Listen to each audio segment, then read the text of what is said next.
Hello ma'am, this would be my presentation for CMSC 131 Lab Exercise 9 wherein we're supposed to print the Fibonacci sequence up to the given number sa input. Like for example, 5 yung input, di up to 5 numbers in the Fibonacci sequence. So, for example, 10, the 10 numbers of the first 10 numbers of the Fibonacci sequence 0 1 2 3 1 2 3 4 5 6 7 8 9 10. As you can see ma'am na each number is the sum of the two previous numbers before it, since ganan yung Fibonacci, and that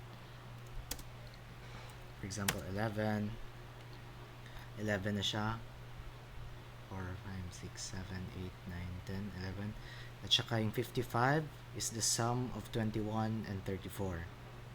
So, onto the code, divided siya sa dalawa na fibo.asm at saka interfacing with main.c. So, isa lang yung variable which would store the current, yung input na ibibigay ng user. I-read niya, stores value into input. Tapos after na yung ipupush niya tapos yung current value, yung input. And then we would now call the Fibonacci subprogram.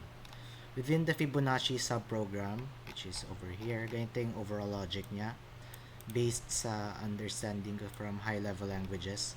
N is equals to Fibonacci na recursion na n-2 plus Fibonacci na n-1. So, parang yung logic na ginawa ko dito is parang ng pag-implement is somewhat similar sa factorial. Parang binase ko lang doon. So, nung saan first, beginning, we would push EBP and EBX. Then, the new EBP would become ESP, adding 12. Then, after that,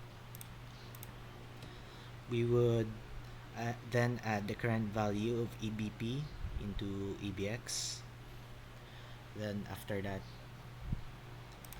check na natin for the base case.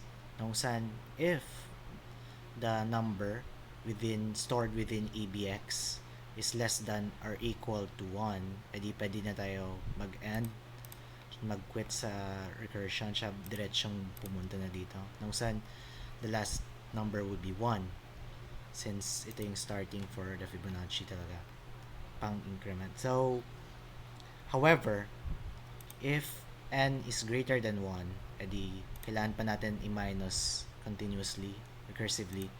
So, sa beginning, since yung hinahanap natin would be Fibonacci n-1 and Fibonacci n-2, yung hanapin muna natin would be n-1.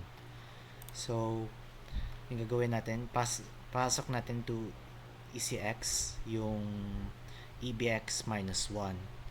It is load effective addressing linagay ko dito since kapag move, if I use move command, nag-error siya. So, naisip ko na load effective address ng tapos.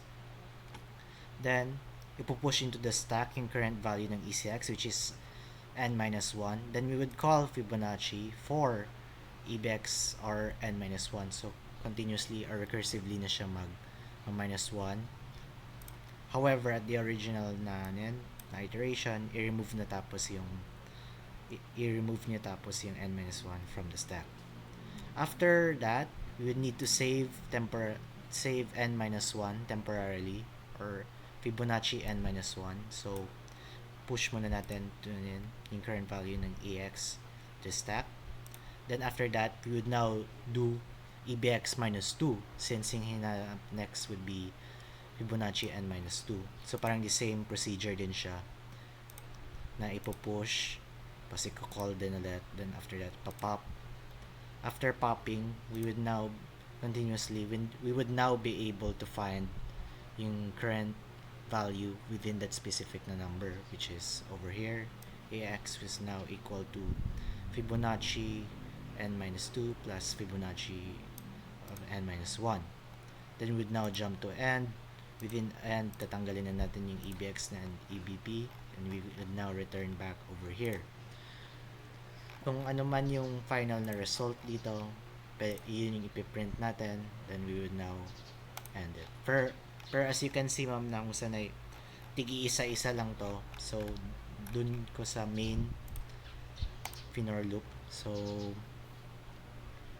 yung reason bakit wala siyang print statement dito for the prompt, edi meron na kasi dito sa main.c na interface, which is over here.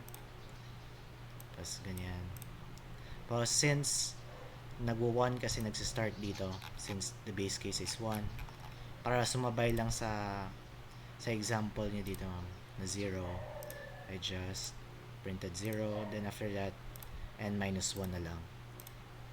Within that, we would na for I is equals to 0, I is less than n minus 1, increment. Within that, we would now call the Fibonacci na subprogram na nag-increment ng I. Return 0, tapos mag-end. This code is based on sa example na sa exercise nito, which is yung main6.c. Parang ganun yung ganito yung pag-base ko nung sanay na parang in-interface ng C program yung subprogram ng assembly, which is Fibonacci. So that is all. Thank you.